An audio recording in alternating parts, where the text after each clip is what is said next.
Hello दोस्तों, आपका स्वागत करता हूं अपने यूट्यूब चैनल पर। आज हम परसेंटेज टॉपिक के मूल्य और खपत पर आधारित प्रश्न को हल करना सीखेंगे।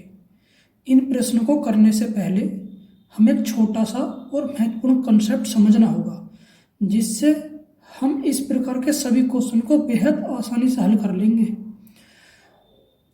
यह कंसेप्ट इस प्रकार है। यदि हम बाजार से चीनी लेने के लिए जाएं, बाजार में जाकर हमें चीनी का भाव पता लगा कि चीनी का भाव 20 रुपये प्रति किलोग्राम है और हमें 5 किलो चीनी लेनी है। 20 रुपये प्रति किलोग्राम के हिसाब से 5 किलो चीनी हमारी कितने रुपए की हो गई? 100 रुपये की। एक कंसेप्ट तो हमारा ये है। उससे अगला कंसेप्ट हमारा ये है, यदि हम खर्चे को स्थिर कर दें तब हमारी वस्तु की खपत वस्तु के मूल्य की उल्टी होगी। उल्टी कैसे होगी, अब समझते हैं। चीनी के मूल्य में 20% की वृद्धि कर दी गई। 20% की अगर हम फ्रैक्शन वैल्यू निकालें तो 20/100, 20 से 100 को काटेंगे 1/5, यानी कि जिस वस्तु का मूल्य पहले 5 रुपये था अब वो 1 रुपये बढ़ के 6 रुपये हो गया। तो वस्तु का मूल्य 5 रुपये से 6 रुपये हो गया, तो वस्तु की खपत वस्तु के मूल्य की उल्टी हो गई, यानी कि 6 से 5 हो जाएगी। अब देखिए, पहले वस्तु का मूल्य 5 रुपये प्रति किलोग्राम था तो खपत 6 थी, यानी खर्चा कितने का था? 30 रुपये का। अब वस्तु का मूल्य 6 रुपये प्रति किलोग्राम है तो खपत कितनी है? 5 किलो।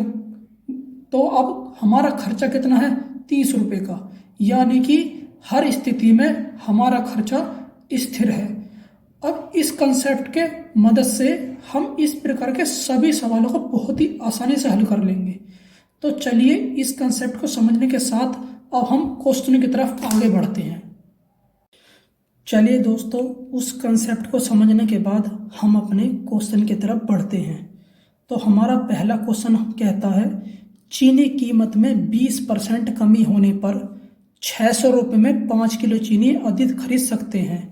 चीनी का प्रारंभिक मूल्य क्या था, यानी कि कमी होने से पहले मूल्य क्या था। अब देखिए, चीनी के मूल्य में 20% की कमी हुई। 20% की फ्रैक्शन वैल्यू 1/5 हुई, यानी कि चीनी का पहला मूल्य 5 रुपये प्रति किलोग्राम था, 1 रुपये कम होकर 4 रुपये प्रति किलोग्राम हो गया। तो कंसेप्ट के अनुसार इसकी खपत क्या होगी? इसके मूल्य की उल्टी, यानी कि 4 से 5। अब इस प्रकार देखिए, यानी कि वो पहले 4 किलो चीनी ला रहा था, अब वो 5 किलो चीनी ला रहा है, यानी कि पहले के मुकाबले वो कितनी चीनी अधिक ला रहा है? 1 यूनिट। 1 यूनिट चीनी अधिक ला रहा है। वास्तव में वो कितनी चीनी अधिक ला रहा है? 5 यूनिट, यानी कि 1 यूनिट हमारे 5 किलो के बराबर हो गई। अब वो पहले कितनी चीनी ला रहा था? 4 यूनिट। 1 यूनिट की वैल्यू हमारी 5 किलो है, तो 4 यूनिट की वैल्यू हमारी कितनी हो गई? 20 किलो, यानी कि उस व्यक्ति की पहली खपत 20 किलो थी। अब उसके वर्तमान खपत की बात करें, वो कितने यूनिट खपत कर रहा है? 5 यूनिट। अब 5 किलो के हिसाब से 5 यूनिट की खपत कितनी हो गई? हमारी 25 किलो। तो ये उसकी पहली खपत और वर्तमान खपत आ गई। लेकिन हमें क्या बताना है? चीनी का प्रारंभिक मूल्य। तो वो 600 रुपये में पहले कितनी चीनी ला रहा था? 20 किलो। तो 600 रुपये में जब वो 20 किलो चीनी ला रहा था तो चीनी का भाव कितना रहा होगा? 30 रुपये प्रति किलोग्राम। और इसी में हम उसका नया मूल्य भी निकाल सकते हैं। जैसे वो कितने रुपए खर्च कर रहा था? 600 रुपये। लेकिन अब वो खर्च 600 रुपये में कितनी चीनी अधिक ला रहा है? 25 किलो। तो 25 के हिसाब से अब चीनी का मूल्य कितना हो गया? 24 रुपये प्रति किलोग्राम। तो उस कंसेप्ट से हम इस प्रकार के सभी सवालों को बहुत आसानी से हल कर लेंगे। तो चलिए, इस प्रकार के और सवालों को हल करने का प्रयास करते हैं। तो आइए हम अपने अगले क्वेश्चन को करने का प्रयास करते हैं। अगला क्वेश्चन हमारा कह रहा है कि चीनी की कीमत 10% कम होने पर 270 रुपये में 1 किलो चीनी अधिक खरीद सकते हैं। चीनी का प्रारंभिक भाव और वर्तमान भाव कितना होगा? तो देखिए, चीनी के भाव में 10% की गिरावट हुई। 10% की फ्रैक्शन वैल्यू कितनी होती है? 10/100 यानी कि 1/10। यानी कि जिस चीज़ का भाव पहले 10 रुपये था, अब उसका भाव करके 9 रुपये प्रति किलोग्राम हो गया है। खपत क्या होगी इसकी उल्टी, यानी कि 9 से 10। अब वो व्यक्ति पहले 9 किलो ला रहा था, अब 10 किलो ला रहा है, यानी कि अब वो कितना अधिक ला रहा है? 1 यूनिट। यानी कि 1 यूनिट की वैल्यू हमारी कितने बराबर हो गई? वास्तव में वो कितना ला रहा? 1 किलो। यानी कि 1 यूनिट की वैल्यू हमारी 1 किलो के बराबर हो गई। यानी कि उसकी शुरुआत की खपत की बात करें तो उसकी शुरुआत खपत कितनी हो गई?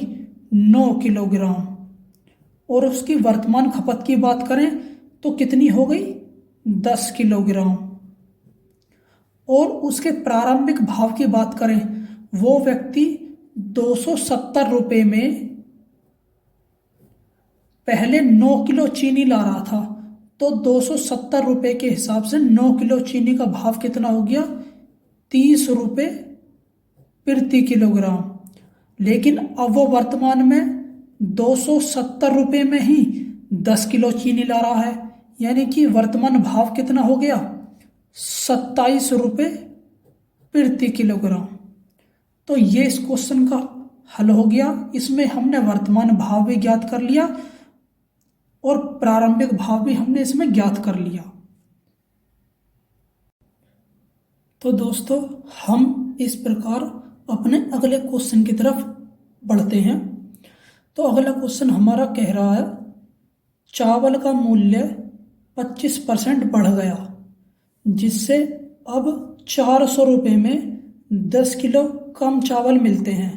चावल का नया भाव क्या होगा? अब चावल का मूल्य 25% बढ़ गया। 25% की फ्रैक्शन वैल्यू निकालें, कितनी होगी? 25/100 यानी कि 1/4। यानी कि जिस वस्तु का मूल्य पहले 4 रुपये प्रति किलोग्राम था, अब वो 1 रुपये बढ़कर 5 रुपये प्रति किलोग्राम हो गया। तो उसकी खपत में क्या चेंज होगा? खपत 5 से 4 होगी, यानी कि मूल्य की उल्टी। अब वो व्यक्ति पहले 5 किलो की खपत कर रहा था, अब 4 किलो की खपत कर रहा है, तो वो कितने यूनिट कम खपत कर रहा है? 1 यूनिट। तो क्वेश्चन के हिसाब से कितने यूनिट कम खपत कर रहा है? 10 किलो। तो उसकी शुरुआत की खपत की बात करें तो 1 यूनिट हमारे 10 की हो गई, तो शुरुआती खपत उसकी 5 यूनिट है। तो 10 किलो के हिसाब से 5 यूनिट कितनी हो गई हमारी? 50 किलो। और उसके वर्तमान खपत की बात करें तो उसकी वर्तमान खपत कितने यूनिट है? 4 यूनिट। और 10 किलो के हिसाब से 4 यूनिट कितनी हो गई हमारी? 40 किलो की। हमारे इस क्वेश्चन में हमसे पूछा है चावल का नया भाव क्या होगा। वो व्यक्ति 400 रुपये में कितने चावल खरीद रहा है वर्तमान में? 40 किलो। यानी कि चावल का नया भाव कितना हो गया? 10 रुपये प्रति किलो। यदि चावल का शुरुआत का भाव ज्ञात करें, यदि चावल का शुरुआत का भाव ज्ञात करें तो वह व्यक्ति 400 रुपये में कितने चावल खरीदता था? 50 किलो। तो तब चावल का भाव क्या था? 8 रुपये प्रति किलोग्राम। तो इस प्रकार हमने इस क्वेश्चन का आंसर भी उसी कंसेप्ट द्वारा बड़ी ही आसानी से हल कर लिया। अब ये क्वेश्चन आपके लिए मैं दे रहा हूँ। इस क्वेश्चन में भी आपको चीनी का नया भाव और पुराना भाव दोनों ही बताने हैं। इसमें मैं आपको ऑप्शन भी दे रहा हूँ और आपको इस क्वेश्चन को सोल्व करके कमेंट बॉक्स में अपना आंसर बताना है। तो आशा करता हूँ ये वीडियो आपको पसंद आई होगी, इससे आपकी मदद हुई होगी। अगर ये वीडियो आपको पसंद आई हो तो हमारे चैनल को सब्सक्राइब करें और वीडियो को लाइक करके ज़रूर जाएं।